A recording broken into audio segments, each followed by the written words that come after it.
Wake Up Lazarus was the first song that really kind of took us into the more theatrical territory. I know Nick and Luke were really unsure about what was going to happen.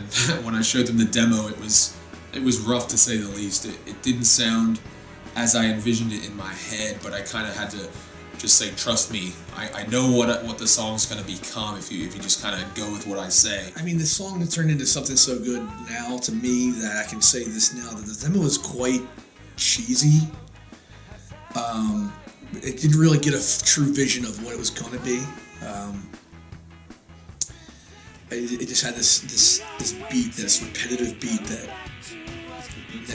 I never envisioned what the song was going to be when I heard the demo. Wake Up was one of the worst demos I've ever heard, and I was really afraid of what would happen if we put it on the album. But then we jazzed it up, and then when we kind of embraced the fact that this was going to be a theatrical CD, we really embraced some of the hamminess of it and the Broadway aspects of it.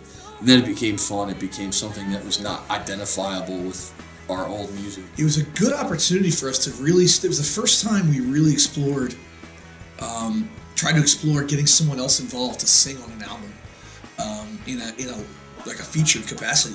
And while it may have been the last one we recorded, it was the first person we sought out, Kelly Buchek, to get involved. I remember Jeff had told me, I think I found our Martha, and the fact that she was so into it too.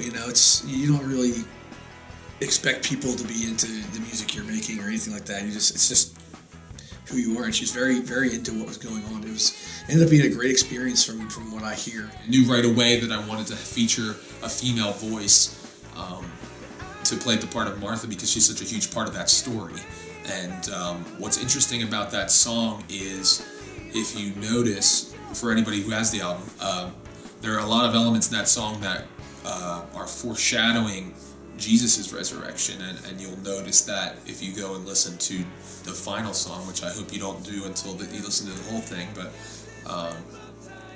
there's a lot of elements in Lazarus' resurrection that reappear, as it were, in Jesus' resurrection story, and I'll talk about that a little bit more when we talk about the finale and the last song. But that song really came together in a way that I can't